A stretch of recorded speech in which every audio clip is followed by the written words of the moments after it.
There we go. Hello, friends, and welcome back to the Popcast. Whenever you're listening to this, whether it be live or a VOD, Twitch or YouTube, while you're trying to vote for tower control over turf war in the upcoming tourney, which you should be, you degenerates. Reviewing the updated Splatoon Safety Code of Conduct, which now covers smurfing in lower level tournaments, by the way. Or you're creating alt accounts because your main is already banned by the Code of Conduct. Whatever it is that you're doing right now, I appreciate you taking the time out of your day to listen to this, unless I don't. Hey, speaking of turf war, some of you said last week on Twitter that you would like to see more turf war tourneys. I think somebody said it would be nice if we actually saw some turf war tourneys so that we could see if the competitive community is interested in it or not. Well, I'm going to let you guys in on a little secret. We already have a turf war tourney, you morons. Turf Be Told is going to be September 25th. That is the last Friday of this month. Registration opens on September the 16th, which is next Wednesday. So registration isn't open for that, but we already have a turf war tourney. Now, truth be told, one of the head TOs for that is my good friend Carrot, and if she wasn't a part of that, obviously I wouldn't be mentioning this at all because I'm not the biggest fan of turf war in competitive myself. But I would assume that a lot of people around the target audience that listens to the podcast would be interested in something like that. So I will be posting some links to that in the future. So please stop saying it'd be nice to have a turf war tourney. We already have one. Sign up for it, you idiots. Also, more relevant to what the podcast is actually about, the Ash Cup just got announced, and their tourney is going to be this upcoming weekend. After that, or the weekend after that, is going to be Little Squid League, which just got announced as well. So this upcoming weekend, Ash Cup. After that is going to be Little Squid League. I am going to try to do a better job of promoting some of these tournaments, since I'm assuming a good chunk of you that listen would be interested in these things, and I don't know if you realize if they're happening or not. So, I'm going to post these link in chat. This first one is the Ash Cup tournament, and this second one is the tournament the weekend after Little Squid League. This is the registration link, and that might look like a total mess. Now, if you're watching this as a VOD later on YouTube, obviously you can't click on that nonsense. So what I will try to remember to do is to put those two links in the description of the YouTube video below, so that you can click on that as well and register your team for those tournaments, as you should be doing. Those of you who played in Low Ink last weekend, if you weren't satisfied with how your team did, play in these other tournaments. The more tournaments you play in, the better your team is going to be. Confidence is built by repetition and experience. So the more experience your team gains together playing in tournaments, the better you're going to do in things like Low Ink. Not to say that winning Ash Cup and Little Squid League isn't something you should be proud of.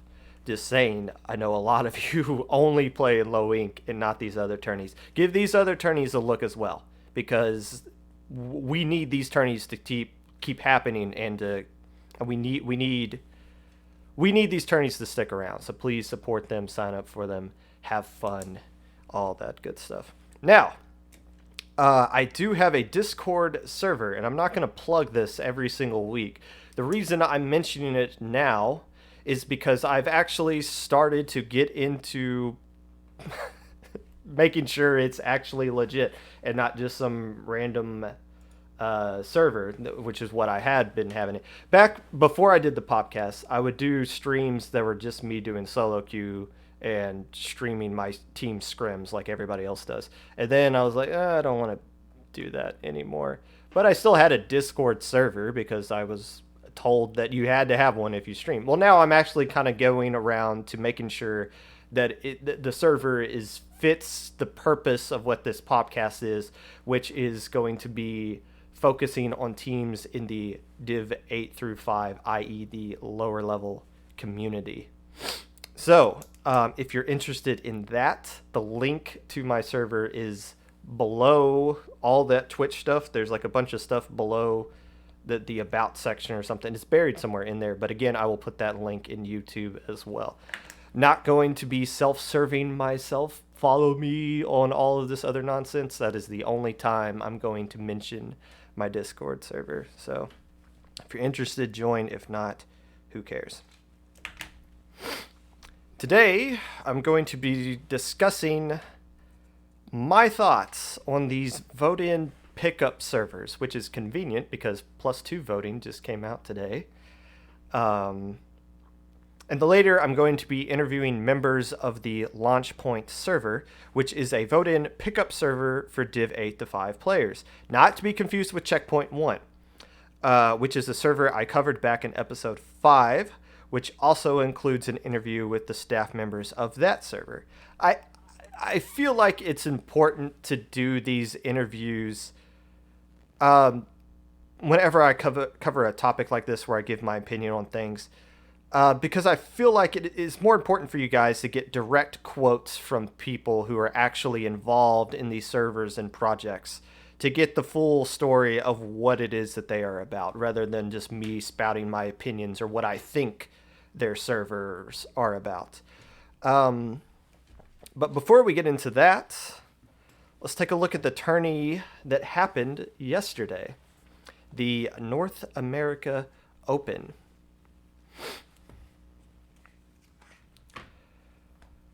Now, I have said before, and I still stand by this, the North America Open is the most important tourney in our entire community. The reason I say that is not because of the prize, which is a digital copy of ARMS in Smash Brothers, which the winners FT Win got last time anyway, so I don't know what they're supposed to do with 2 digital copies of the same game, but I guess we'll wait and see in a couple of weeks or next week, I guess, whenever it is that they play those finals. The reason this is the most important tourney in the community is because it draws in a lot of these casuals who don't normally play in other tourneys. So we bring in these new teams and we introduce them to everything else that we have in this community. And that helps everything else grow because the lower level community is the vast majority of this entire competitive community. And we saw an example of that in Low Inc before. Back in June, when this NA Open last happened, the number of teams that we saw increased from Low Inc in May, from Low Inc in June, was well over 100%. We jumped from about 69 to over 100 teams, and it was all because of the NA Open, without question. The last Low Inc, we actually had a team called Mirkwood, which did pretty well in the Gamma bracket. That team is, I can't really confirm this, but looking just at the tournament history of the players that were on that team, they came from the NA Open. I think more specifically the Turf War. So new teams form because of this tournament, and they're starting to branch out a little bit into the lower level community, which is great. So that is why the North America Open is the most important tourney in this entire community, in my opinion. It's the most important event in the ARMS community. That's very likely. I'm sure most of us forgot that thing even existed until it became a prize that we could make fun of. Things of note. Back in June, 730 teams registered for the NA Open. Uh, in September, though, yesterday we only had 339, about just shy of 400 less teams than what we had in June. Is this something to worry about? Is this something somebody can point at and say, "Aha! I told you this community is dead. Here's the proof right here." No, of course not. I would honestly, that doesn't surprise me at all that 400 less teams signed up than last time. You know why? Because the vast majority of the teams that played in June got their butts beat 0-3 by a bunch of quad X rank competitive players. I mean, why would they sign up for this again? I think they played in it once and realized, oh snap, I'm not ready for this. I'm not ready for this kind of nonsense just yet, which is understandable. If you were listening to this podcast and you played in the NA Open, it's very likely you played one team that as soon as they joined the lobby, you snickered to yourself and being like, "Wow, that guy's not even high enough level to buy a K Pro." We had one of the teams I played against. Their captain was level 19. They had one guy that was prestige, and I doubt I'm the only team that kind of experienced something like that at least 3 times on Sunday. Um, which isn't we shouldn't think less of people for doing that. We should encourage those guys to keep playing, to sign up for other tournaments. We should show them these other tournament servers, not maybe because they might not be ready for those tournaments, but at least gives them resources. Here's how you can find free agents. Here's how you can find a scrim. Here's other tourneys like Little Squid League that is cracking down heavily on the type of players that sign up for that tournament. So Little Squid League might be the perfect place for anybody to start out, to be honest, at least from what I've seen. Um, so I'm not. It doesn't surprise me that we saw this heavily drop in the terms of registration. Uh, as a side note, it also didn't really seem like this tourney was heavily pushed as it was last time around, or at least it wasn't pushed as hard as Inkstorm 8 was. That might just be me being ignorant and not really paying attention to what was going on. Me personally, I knew like we were gonna play on Sunday, like we registered ahead of time. But even on Saturday, it didn't really cross my mind like, oh, I'm gonna wake up and play a tournament tomorrow. It was just like, oh wait, I can't go to the grocery. I got to play in a tournament. I forgot about that. So maybe that's it. Maybe people weren't as excited about it this past weekend. Maybe Labor Day did have something to do with it. Also, happy Labor Day to those of you who celebrate it. Ironically, I am not doing labor today, which is awesome. I'm getting paid to not do labor, actually. I'm all for Labor Day holidays like that. Uh, some funny. This isn't really relevant to the podcast, but I found some of this stuff funny. I want to mention it anyway. When we get this many teams playing in the tournament, we do see some funny stuff on Twitter.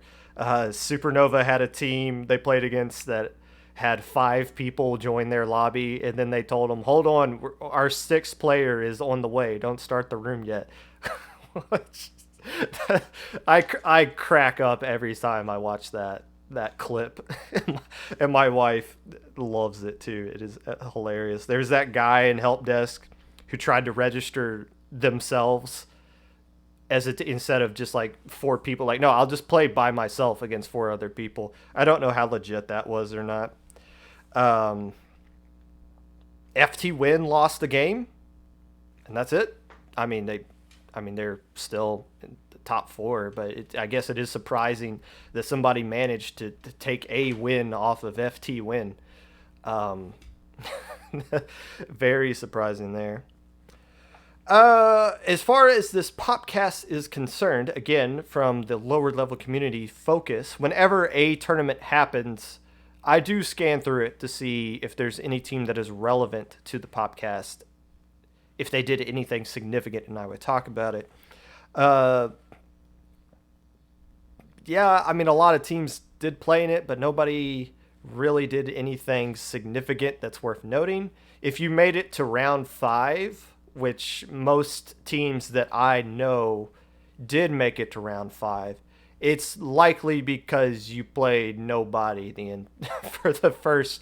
You had a bye in round 1 and you played nobody in rounds 2 through 4. So I'm not gonna. It's not worth like giving you guys like a pat on the back for that, unless like you beat somebody really significant, which one team did. I did see one team that did something kind of impressive, and that's Bread Gang.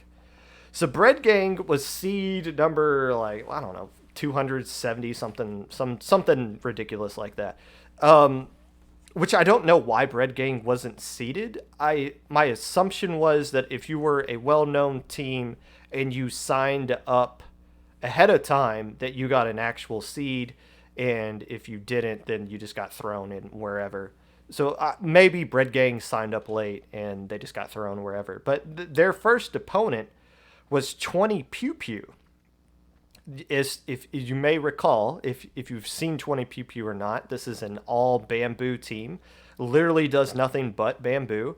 It's not a meme team. These guys are really good. They are legit. They were given like the number 16 seed or something. I don't. That seems odd. I haven't seen 20 Pew Pew do much of anything lately. I honestly kind of forgot they existed. They played in they played in a sack tourney last season. I think one. They might have played in more than one.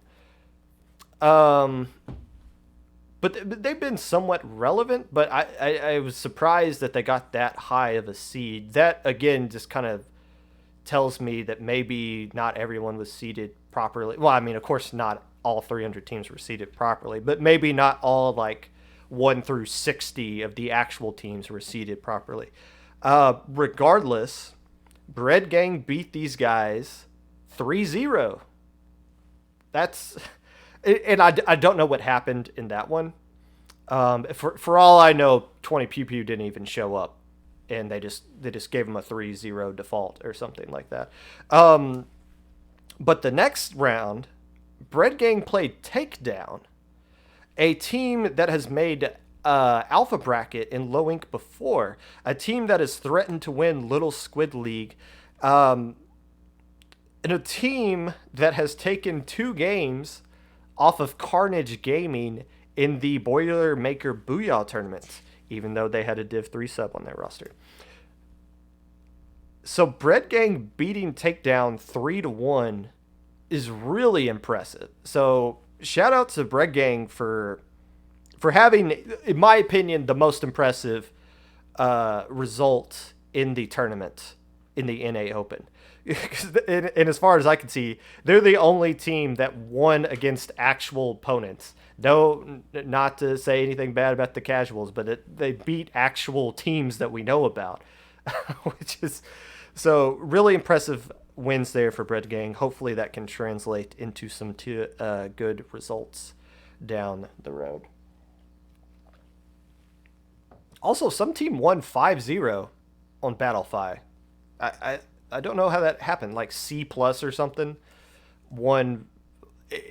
Each round was a best of 5. So how do you play 5-0? I don't I don't understand. That's quite a butt whooping right there. If you're so good that you beat a team that after you beat them 3-0, that you still find a way to win 2 more games after the match is done. We got shoved from casuals to Azure. That's pretty much every single team's story in NA Open. You have fun beating spawn camping people until you run into that one monster out of that you know is coming. But still, we've all been there. Yeah, I remember my first tourney signing up for it and just getting absolutely destroyed. But that was back in those BNS days where everybody was getting destroyed in those. So that's really all I have to say about the NA Open. Again, whenever an lower or like an open invite tourney happens, I'm not gonna like give it an in-depth coverage like I would for a lower level tournament. But I do kind of pay attention to it. And if you guys do something interesting, I will point it out, like what Bread Gang did here. Before I take a quick water break to switch topics, I will mention the unnamed tourney happened on Saturday. This was just a one-off tourney for the IPL staff to get familiar with Smash.gg. Spoiler alert: Smash.gg sucks. I'm not going to go into a whole rant about why Smash.gg sucks. I could probably tell you that every single tournament I've done in Smash.gg has made me want to like punch a hole in the wall with how frustrating everything about that website is. And I'm very happy that SAC announced that they're switching to Battlefy next season. So hopefully I won't have to deal with Smash.gg too much for too much longer. As far as like the actual tournament itself, the unnamed tourney, I did look into this one. A good chunk of the teams that signed up for this were of the lower level, but it only had about 18 teams sign up. And the team that won clearly was, I don't know if that was a pickup team or what, but just looking at the roster of the players on there, it's like, okay, yeah, these guys should go undefeated, and they did, and won the whole tournament. So no real surprises there. None of the matches that I looked at in that tournament I thought were interesting enough to kind of note. West Broadway Grillers and Persistence had some pretty good sets there, but those teams are not teams I want to focus on the Popcast on a weekly basis, but more so just for when Low Ink runs around. So I will probably mention more about the unnamed tourney when I do my next Low Ink preview, because there were some matches in there that do kind of interest me with Low Ink implications, but nothing's of note that I wanted to mention right now.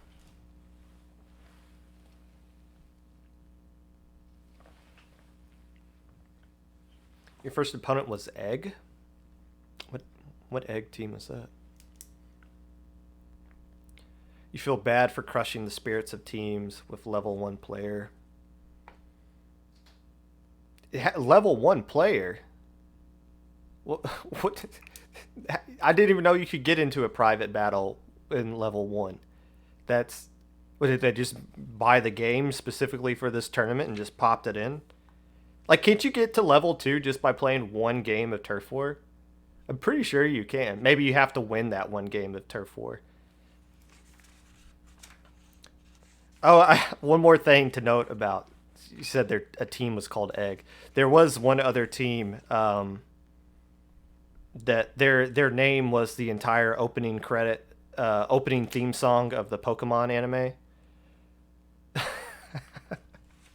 and actually that team was actually a pretty good team. Just I looked at the roster on that. There were all some players that sounded familiar, but I think they just played a monster in round 1.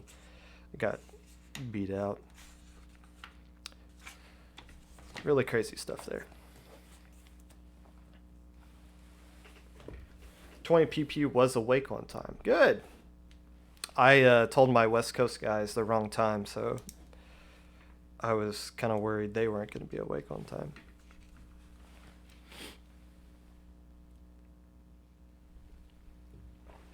All right. Let's talk about these vote-in pickup servers. And I might be saying some things you guys might not agree with. So let's have a discussion about it. Because honestly, I don't really know where I stand on these things. But let me explain what they are first, because I know there's some confusion about what these servers actually are. But basically, you want to do scrims, pickup scrims, right? Because that's how you improve in this game, not by doing solo queue. Solo queue just makes you angry. Pickup scrims actually make you a better competitive player. So you might form a group with your friends to do pickup scrims with. Now, there might be like some players in your group that are like, I don't really like this person, or I feel like they're dragging me down. So I'm assuming the first person who felt that way came up with this idea. What if we had a server where instead of just inviting all of our friends, let's let people suggest players that they think are good enough, and then we'll vote on them. And if they get enough votes, we'll let them come in and scrim with us. And if they don't, then we'll tell them, hey, come back again next month and try again. And that is how the first pickup server probably formed. I believe the first one was +2. But then it got broken down even smaller. It's like, okay, you're in +2, but I still feel like I'm too good to be playing with you. I need to play with even better people. So then +1 came about. Now, for context, if you're in +2, what would you say? You're like an upper level Div 3, lower level Div 1 player, perhaps? I don't know if that's fair to say. If you're in +1, you're basically the cream of the crop in the competitive community. I don't know if there's anything higher than +1. I don't know what +0 is, but people say that's dead. So I don't really look too much into whatever +0 is. But then we got midpoint, which is basically, well, I'm not good enough to be in +2. So midpoint was created. And midpoint is for players around my skill level, Div 5 to Div 3, that kind of range. I haven't looked too much into who is actually in midpoint and +2, but just off of what I've seen and just my general impression is, I would feel like the top player in midpoint and the lowest player in +2, I feel like there's still kind of a large gap between those two players. My apologies to whoever the top player is in midpoint. I have no idea who that is. But just that is just my general assumption, that there is still a wide gap between the best of midpoint and the worst of +2. So maybe we'll see like a midpoint +2, a midpoint 2.0 server pop up at some point or something. What's for dinner? We're having tacos. Korean tacos, I think. And now we've reached a point where Launchpoint has been created, which is a vote-in pickup server for teams in Div 8 through 5. So basically, we now have a vote-in server for every level of the competitive community. If you are listening to this and you play on a team, there is a server for your skill level, likely. The question is, though, are these things actually good for the community? There's a lot of factors that kind of go into that. First off, if we look at the good, because it's important to start with the good. We do have a set of servers now with the addition of Launchpoint for each player at their specific skill level. It's kind of like Looty for just players. You know how Looty gives you a div for individual teams? It's like these vote-in servers give you a div of sorts for individual players. That's I guess that's a good thing. We do kind of lack a solid, really good ranking system in this community. I think we do kind of need a ranking system of sorts. This isn't it, but it's a step in the right direction. One advantage this does have over Looty, though, Looty happens, twice a year? So you'll get a div in... When did we last get dived? In May? It's like my team's been Div 4 since May. I don't think we're Div 4 anymore, but we're not going to get a new div until the next Looty season happens in December or next year, or if all. So we might be stuck in Div 4 for all of eternity, for all I know.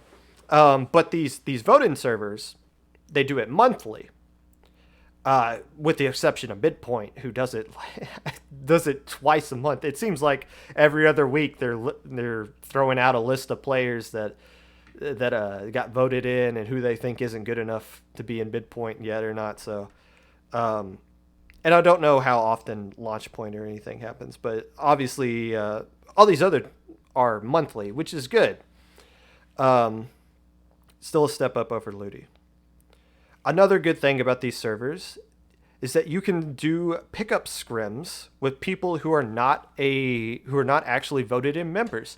So for me, for example, I'm not in Midpoint, but I am in the Midpoint server.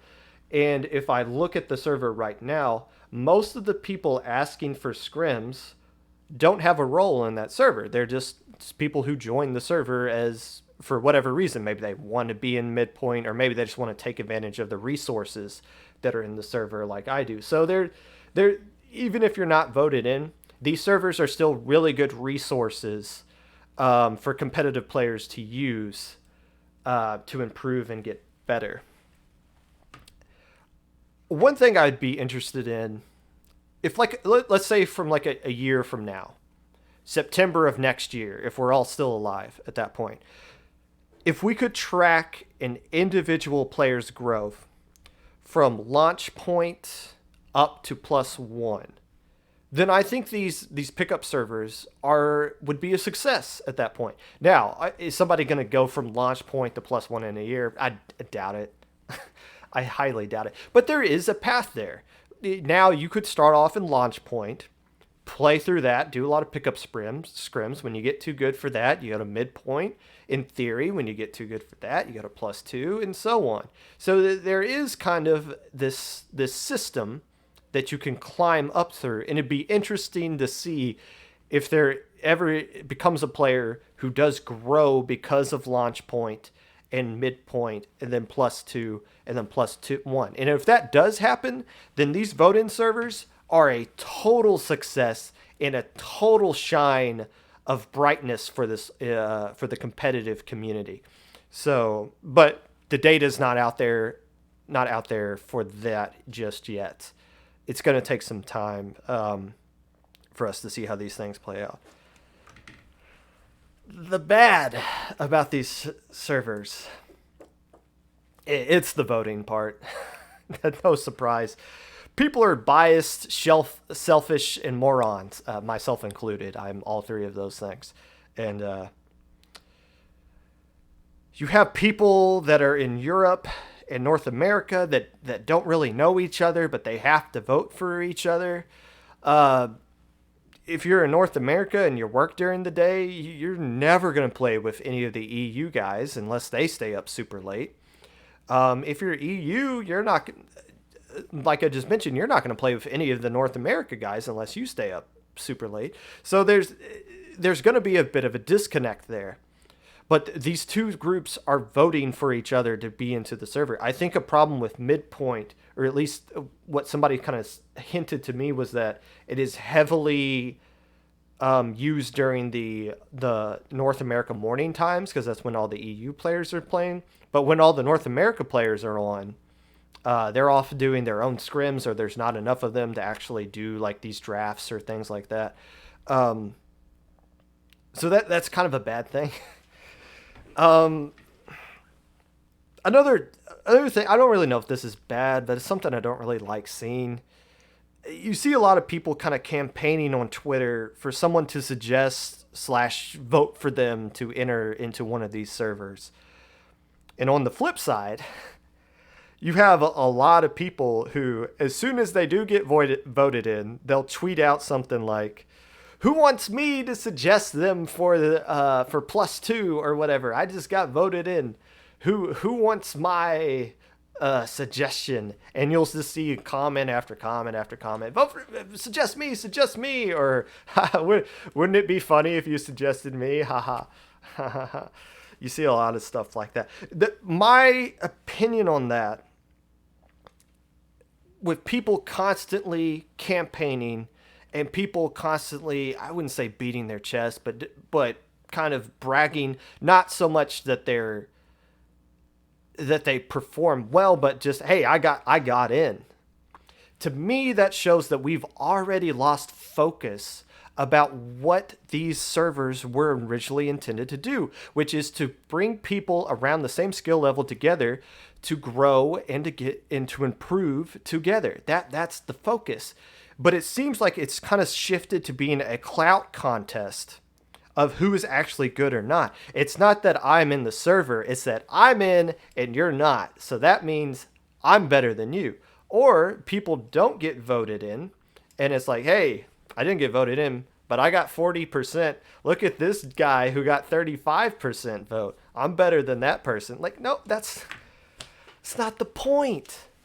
It's not the point. You know, this isn't the first time we've lost sight of things as a community. With Ludi, we lose sight of what the actual purpose of Ludi is every single time it happens.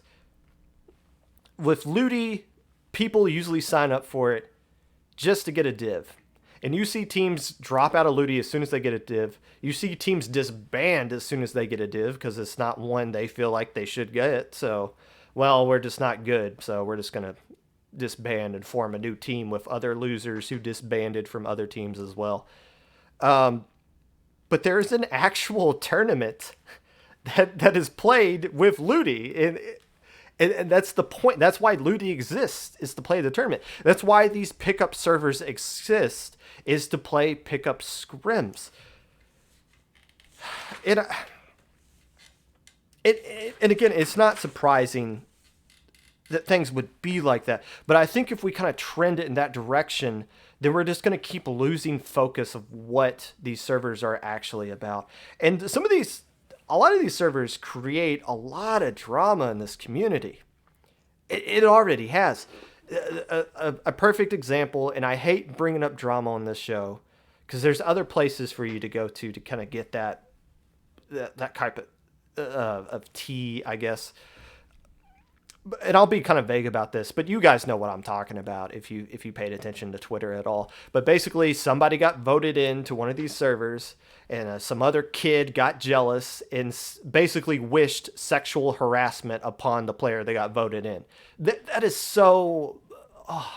it's one of the reasons why I don't have any hair anymore. Now, that kid got banned, I think, for life. By the Splatoon Safety Committee, as they should be. See you later, jackass.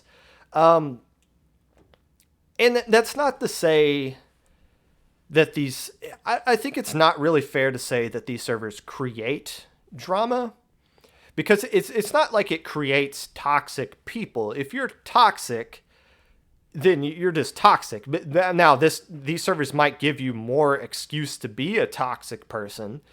And as we discover more toxic people, we're doing a better job of kicking them completely out of the community, because they don't really need to be here. But it is worth noting that people can't handle the voting system, and they take it really personally, and some of them take it to the far extreme.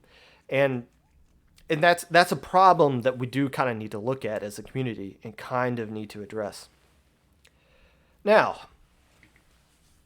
with all that being said, for those of you that are like trying to get into a pickup server at any skill level, let me just kind of caution you with this. And this is, I don't mean to be preachy here, but again, this is just going to be my opinion on things. Don't get caught up in the rat race of joining these servers. If you're doing pickup scrims, whether it is in one of these vote-in servers or your own private group of friends or whatever, as long as you are doing pickup scrims, you are improving at the game probably at the same rate as all the members that are actually in pickup scrim servers that are actually voted into these servers. And I don't mean to hate on the people who do go after these servers. Getting voted into one of these servers is a legit goal to strive for, if you can mentally handle it. Myself, I did get approached by someone who wanted to suggest me for midpoint, and I appreciated it, but I politely turned them down. My main reason for that is I just don't have the time. I do scrims about 4 times a week with my own team. We do tournaments. I got commentating gigs. Obviously, this I do this Popcast, which is a lot very time consuming, that I have learned to do the writing and the research kind of necessary for it to be as good as I want it to be. Um, wasn't expecting how much time would need to go into something like this. So I don't really have time to do all the campaigning and networking necessary to both get voted in and, more importantly, to stay voted in to a server like Midpoint. Um, if I quit my day job, maybe I would. Because again, I do see value in these servers, but just currently, no, that's not something I can pursue. But if you do have the time and the mentality to handle it, then I do suggest that you go for one of these servers. But as I say, having the mentality to go for it, some of you have major confidence issues to begin with. And I think some people see this voting system as a way to gain validation from their peers. But peer validation means nothing if you don't validate yourself. Only pursue these if you would honestly vote for yourself. Because at the end of the day, that's the only thing that matters. What do you think of you? Not what some 13-year-old thinks of you, or someone on the other side of the Atlantic Ocean. Because the good in these servers can outweigh the bad if we just approach them with the right attitude. And with that, I'm going to take a quick water break, and I'm going to be bringing you guys some staff members of the Launchpoint server to give them an opinion, or give them an opportunity to give their opinion on things and ask them some questions, and to drink some water, because I haven't done that a lot. So give me like 3 minutes. You are watching the Popcast.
All right, and I have everyone unmuted this time. Welcome into the Popcast. Carbine and Moo, who are staff members of Launchpoint. Welcome to the Popcast, you two. So, explain Launchpoint to me like this is my first time joining the competitive community, and I have no idea what any of these pickup servers are. So, how would you describe Launchpoint to someone like that? Um, I wouldn't. This rug. Uh, I wouldn't exactly describe it as the way midpoint and plus two work. We um have our own system. We don't use voting at all.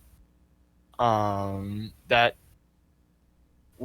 it used to be a closed server. Then we decided to open it just to get some more following. Um,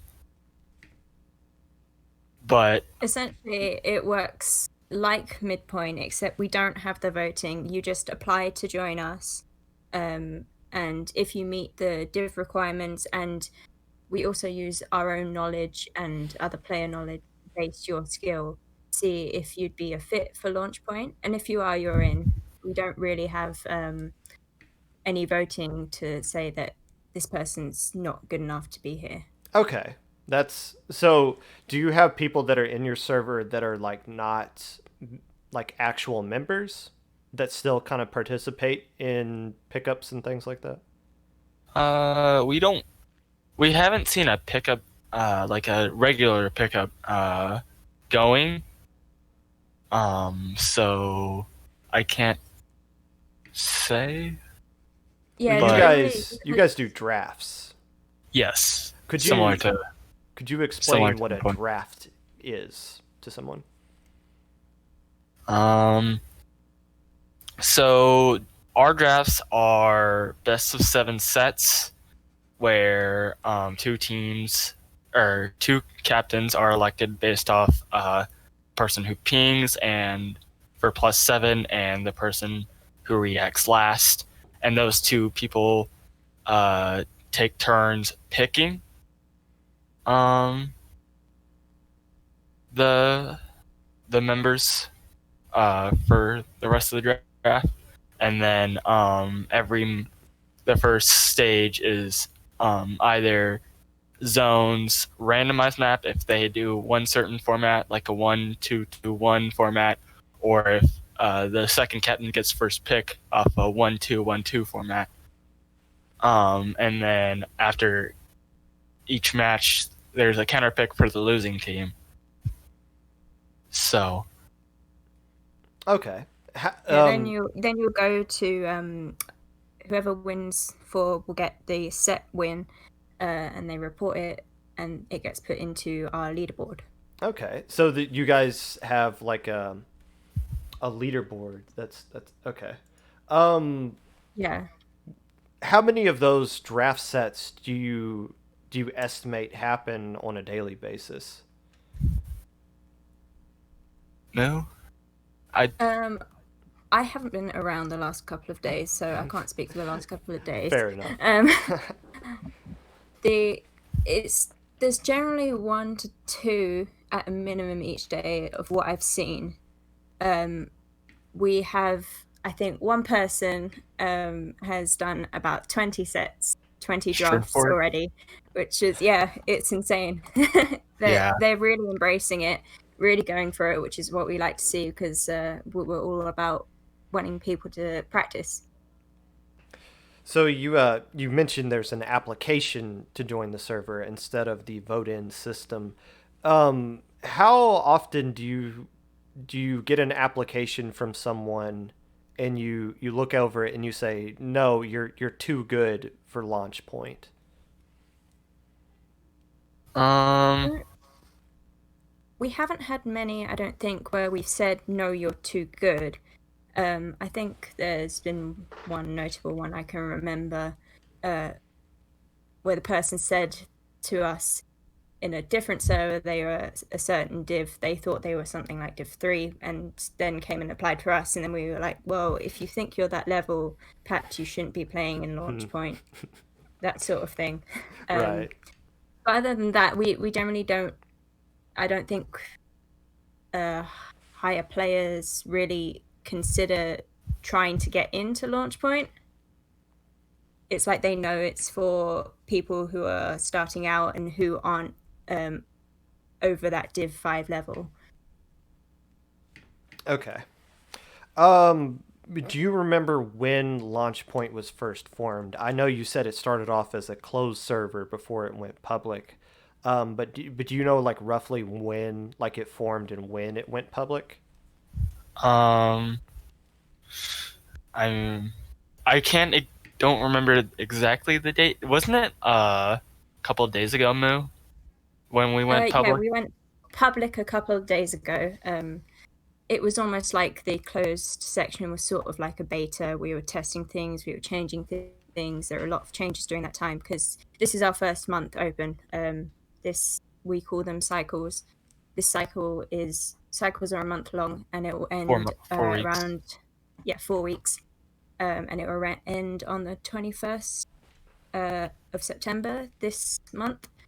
So we're still in our first month of being completely open, whereas planning has gone for probably a month and a bit before opening as well. Okay.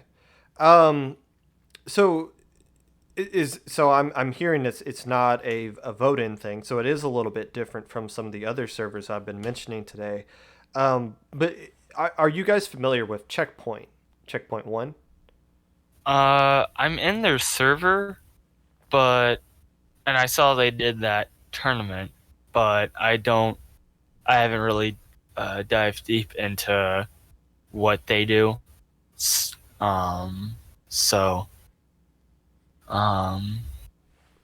yeah. Okay, so it sounds like you guys are kind of similar, but there might be some differences there. I was just kind of curious if you knew if there were any specific differences, but no pressure there. How many active members do you guys have right now?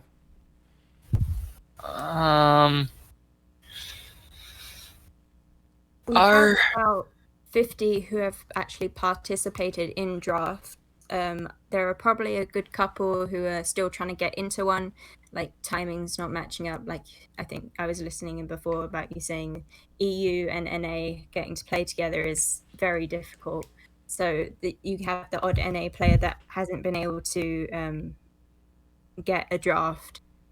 But other than that, about 50 who have actually played. And I'd say 20 to 30 regularly. Yes.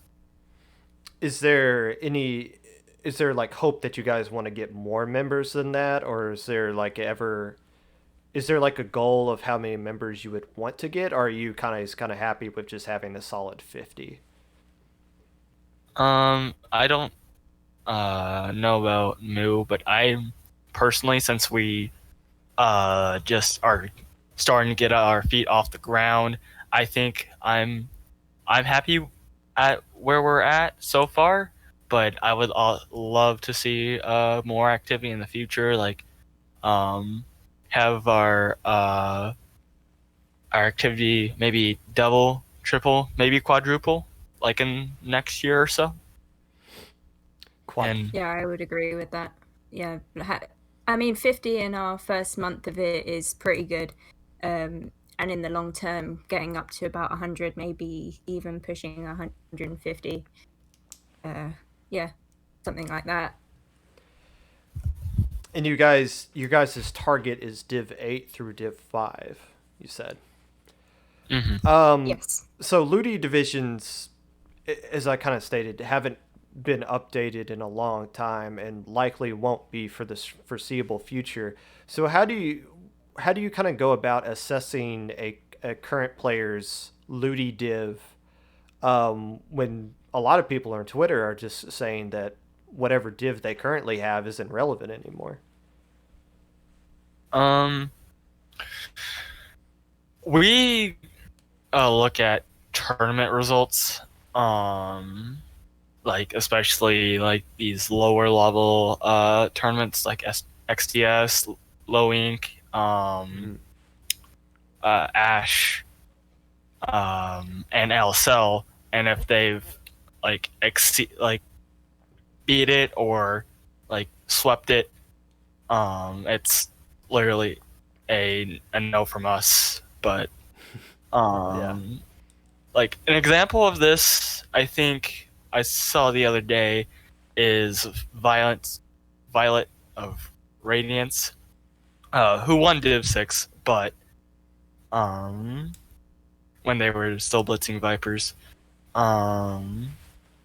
but was able to make Alpha of Low Ink, and we just said no. So Okay. We also kind of go case by case. We do look into it a lot more than just divs. It's not just divs we're going off, as Carb said. Okay. I know you said the server is kind of new as far as it going public, but how do you feel this server will? What kind of positive impact do you feel like this server will have on the competitive community? I think mainly getting the lower divisions into that sort of mentality of, yeah, you can do pickup scrims. You don't have to have a team go and practice outside of solo, because it can be such a daunting thing to come into comp, especially when you look at such high players and think, well, I don't know if I'll ever be as good as that. And you don't know where to start. So we want to be that starting place for some people who just aren't sure about going and asking perhaps in midpoint for a pickup, where you could get so many different people from so many different divisions, so many different teams, and you don't want that feeling of perhaps disappointing them or feeling like you're not good enough. Whereas Launchpoint, we want you to feel like you can be there and do a pickup scrim and not be judged for it, because these are the sort of people around your level. You're just starting off. So we want to be that quite literal launch point for people. Right. Good. That sounds like how it should be, to be honest, just from hearing about it. If and this will be the last question I kind of ask you guys. If somebody wants to join this server, how do they go about doing that? Is there like a specific Twitter account or link that they should go to find you guys? Our Twitter is launchpoint_SPL. We have a link to our Discord server in our Twitter bio, and you can join the server, and the form's in the server in the announcements or resources, sorry. I guess one more question. Carbine, I know you're on Bread Gang. Moo, what team are you on? I've seen that tag before, that TSF. Yeah, TSF is the Splat Fam. We are predominantly a clan. We do have a comp squad which is on a little bit hiatus due to life situations, but yeah, we're a clan, so you'd see more than just a couple of people wearing the tag. That's probably why you've seen it. Yeah, I feel like I know. Do you have some North America players that are in your clan? Oh, all over the world. We have a couple in Australia. We have in NA. We have EU. Okay. Yeah. Because I feel like I know some guys with that tag before. This is completely off topic, but I mean that's how I got into competitive. I joined a casual clan first, and then we just switched over to becoming a team eventually. Is that does the Splat Fam do any tournaments or?